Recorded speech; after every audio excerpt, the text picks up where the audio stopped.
So we have a little question submitted in over on our Twitter at InPSWeTrust if you want to be featured on the show next time. And it's by Lurian, our absolute homie, the main hot dog himself. Lurian has written in. And he's asked a question, guys, which I want to get your opinion on. So he says, Switch 2 is coming out in holiday 2024. We know it will be as powerful as a PS4. The new Switch will have full third-party support, EA, ABK, UB, etc. Now, unlike Xbox, Nintendo moves units. COD, Mario, and FIFA on one platform, the ultimate casual console. Is it a threat to PlayStation's turf? Also, with Switch 2 having third parties, you thought we were leaving PS4 behind. Psych! Switch 2 and Series S say otherwise. Guys, I want to get your thoughts on both of these. I suppose the main one being a case of, is the Switch 2 a threat to PlayStation's turf? And secondly, do you feel that having the Switch 2 in the ecosystem, being as powerful as a PS4, means that we will continue to see these kind of half steps rather than full dedication to this generation? Spencer, I'm going to come across to you first. Sure. Cheers, mate. I think I really can't see it being a competitor, or at least any more than it already is. I mean, the power of the PS4, great. Yeah, sure. What are you going to play? Red Dead. Shock. We got PS5, baby. We got the exclusives. We got Spider-Man 2, God of War, Returnal. We got fantastic games. It might compete with the PS4, but it's not going to compete with the PS5. The PS5 is always going to be a step above. It's probably going to be a step above the next console after the Switch 2, because that's the way Nintendo work. And sure, it might be great for third-party games casually, but competitively, probably not, because it's a Switch 2. Are you going to be playing Call of Duty on those little Joy-Cons? Probably not. It's not going to be great, unless they really revamp the controllers, or I suppose you could play it with a Switch Pro controller. But the natural controller it comes with is not ideal for first-person shooters. I don't see it working too well. It's not. I don't think it's competition. Not any more than it ever has been. I think maybe Xbox better worry, but we've got the exclusives and the power to stand on our own. I think we're okay. Definitely not something I think we need to worry about. And so the second part to that question then is, do you feel that developers are going to still continue as they have been for a while and still have these half-step measures when it comes to creating a new game, where they've got to take account of the fact that there's the PlayStation 4, the Series S, and now a Switch 2? Do you think that will continue, or do you think it's going to go more down the path of, say, Jedi Survivor, where they've done their next gen, and that's how it's been developed, and then they say, right, now let's go and work on a PlayStation 4 and see how we can get it working on that? Do you think it's going to be more that precedent, where they focus on next gen first and then backscale it towards the Switch 2 and the PlayStation 4 months or potentially years later? Sure. I think it's definitely still going to be next gen focused. We've kind of only just transitioned into that now, where games are next gen focused. I feel like Nintendo themselves are leaning a lot towards cloud gaming, where they've done with Control with cloud gaming. They've had quite a few big games that are only available via cloud. Kingdom Hearts is another one as well. I think there's no reason for them not to lean into that, especially with a Switch 2. Chances are they're going to up the bandwidth you can have. Currently on the original Switch, you can only have a maximum of 30 megabytes a second, which is pants. It's your speed, Davey. So it's with the Switch 2, hopefully they can upgrade it a bit, and then cloud gaming could actually really be viable, and people might not need to worry about restricting their games or lowering it or making second versions, because they could have cloud equivalents on the Switch 2, which obviously you need to have a good connection to play them, but it's a viable means to play. I tried out Control on the cloud version on the Switch. There was a little trial you could play. It felt great. It felt perfectly fine. If no one told me it was a cloud version, I wouldn't have been able to tell. So I think it does work, and hopefully people lean more towards that in the future. If it does continue to be a half step, it's a bit disappointing, but it's not too different from what's been happening anyway. It's just the way it's working. People want games on every system. I understand it. We still get our exclusives. So it is what it is. But I'm hoping it leads more towards that cloud gaming. Really, really good points. Mr. Hoy, what do you think? Well, Davey, and I really appreciate the question coming in from Lurin, and I've given this one some thought when Spencer was going through his initial ideas of and reactions to this question. But for me, the Switch 2, obviously that was inevitable. We were always going to get that, and it was going to have a jump up in power. But ultimate casual console?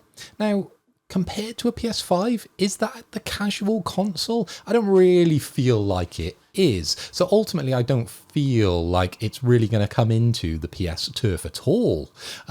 Especially when we're talking about the next gen, we're talking about PS5. And when people think about Nintendo, we're not really thinking about the EA games. We're not really thinking about the Ubi games. You think of Mario, you think of Yoshi games, you think of Kirby games, right? Those are the ones that you would go to a Nintendo for. That's what I do because I'm a multi-console owner. I own a Switch, I own a PlayStation, I play my first-party games on my PlayStation, and I go to Nintendo for their IPs. But I think this one is more for the people who don't own a PlayStation. They could go over, and now they've got a more powerful system to be able to handle these bigger games that are coming. So I think it's a positive thing, but I don't think it's going to get people moving away from PlayStation. And I kind of feel like that's where the question was sort of posed. Are we going to be losing people from PlayStation moving over to Switch 2? I don't think so.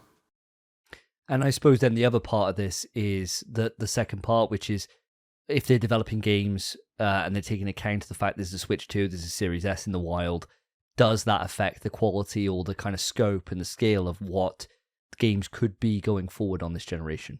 Mate, it's all going to be down to the numbers. You know, if Nintendo are going to be doing the numbers and moving units, as Lurian puts it, then yes, of course, they're going to be taking that into consideration. Me being a selfish gamer, me being a PS5 owner and being on a PlayStation podcast, yes, of course, I want them to be first gen focused. I don't want them to be thinking about these games in the background. I always want them to be PS5 exclusives, don't I?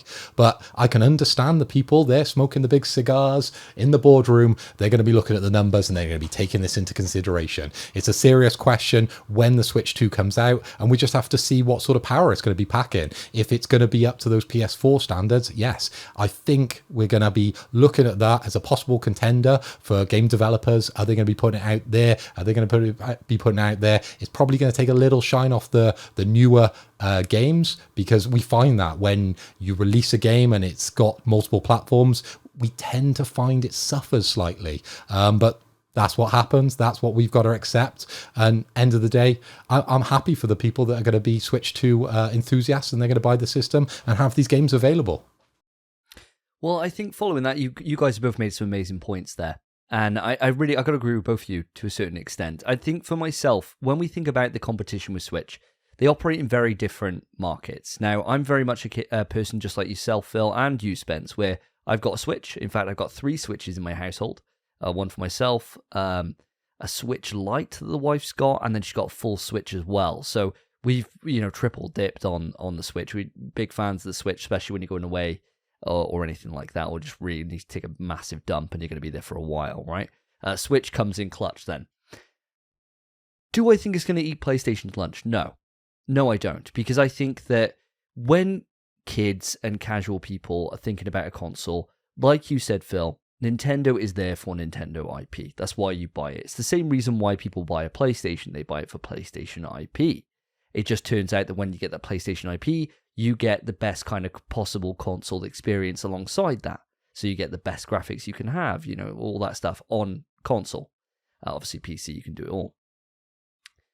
For Switch, it's more of a case of you buy that for your kids, you buy that for someone who's like just interested in playing this year's Pokemon or the Smash or whatever it is, right, to get them in. I'm going to be buying it for Smash day one, of course I will. Will I buy it for a new Mario Kart? Maybe. All these different things that kind of come into it. But it's not going to be my ideal way to play. It's not going to be my number one platform. And I think most people are going to have it very much the same, where they get it and they dust it off every couple of months to play that next new IP that the Switch has got. Rather than being somebody who, is going to be playing all my time on it. And I think that's how things work with the Switch, and they're going to continue in that form.